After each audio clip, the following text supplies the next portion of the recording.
Alright, now when I was a kid, board games were a big source of entertainment. And like most households, we had a whole cabinet full of board games when I was growing up. But I think it's safe to say that some board games are better than others. So what I'm gonna do today is go through and grade all the board games I had as a kid, from the really, really great games all the way down to the turds of disappointment.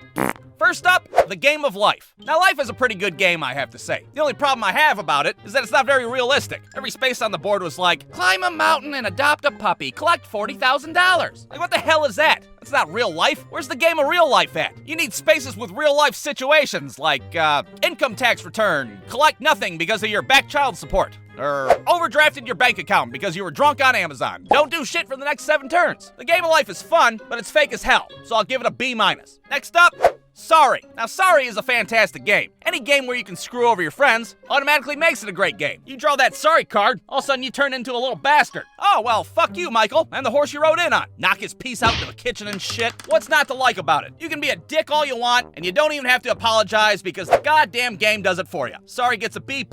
Keep it up, you're doing great. Next up, Scattergories, also known as an anxiety attack in a box. Now, the concept of Scattergories is simple enough. You roll a die with a bunch of letters on it, and then boom, pop quiz time. All your answers have to start with the letter R. But then you gotta watch out for the assholes that get a little too liberal with their answers. Okay, foods that start with the letter R. What do you got, Uncle Rick? Really yummy spaghetti? God damn it, Rick, what kind of bullshit answer is that? Jesus Christ, no wonder why your wife left you for that garbage man in Seattle. Scattergories gets a, well, we'll give it an R for a really shitty board game. Next up, Mousetrap. Now, Mousetrap was a pretty fun game, right? No, I'm asking a question. Was Mousetrap fun? I wouldn't know because I didn't have a fucking bachelor's degree in engineering to set the damn thing up. It took longer to set up the goddamn Rube Goldberg contraption than it did to actually play the game. You had potential, Mousetrap. Maybe if my fucking SAT scores were a little higher, I could enjoy you. You get a D+, let's move on.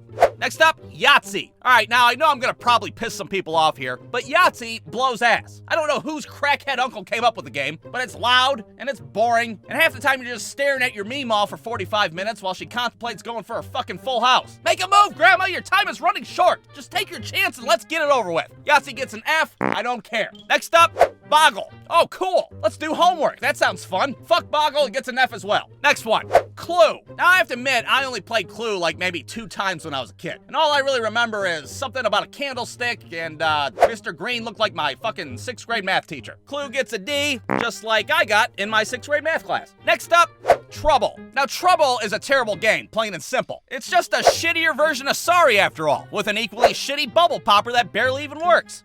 4. God damn it, roll something besides a 4. It's still 4. God damn it, I'm getting pissed off just thinking about it. Shitty Sorry gets an F, let's move on.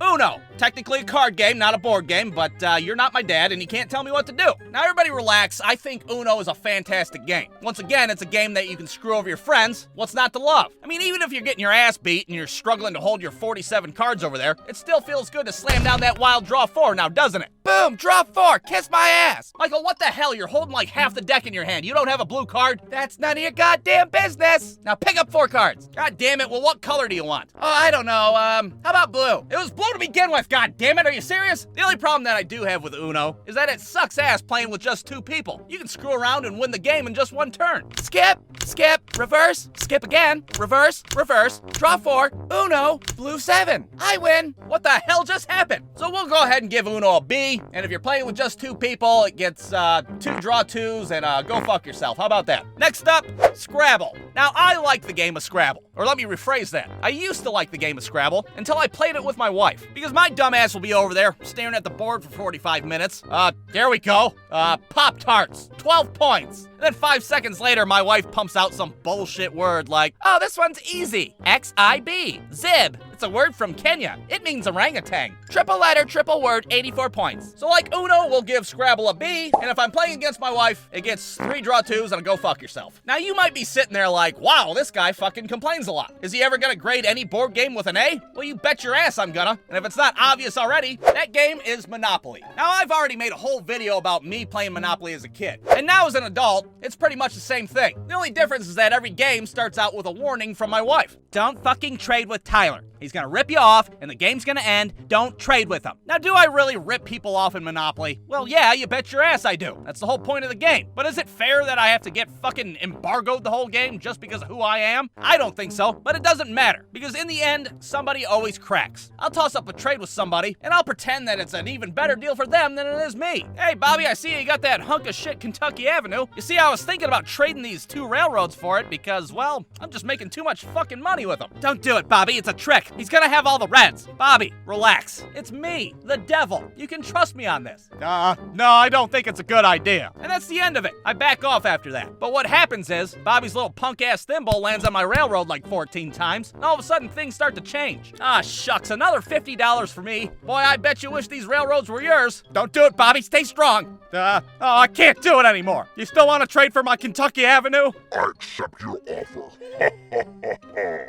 Okay, I'll take 12 houses on the Reds. God damn it, Bobby!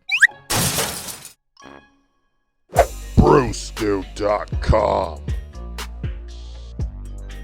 Thanks for watching, everybody. Just a quick reminder, the Brew Stew Squishy plush toys are only available until August 23rd. So if you want to get one of those bad boys, there's a link in the description, or you can click on the clicky thingy.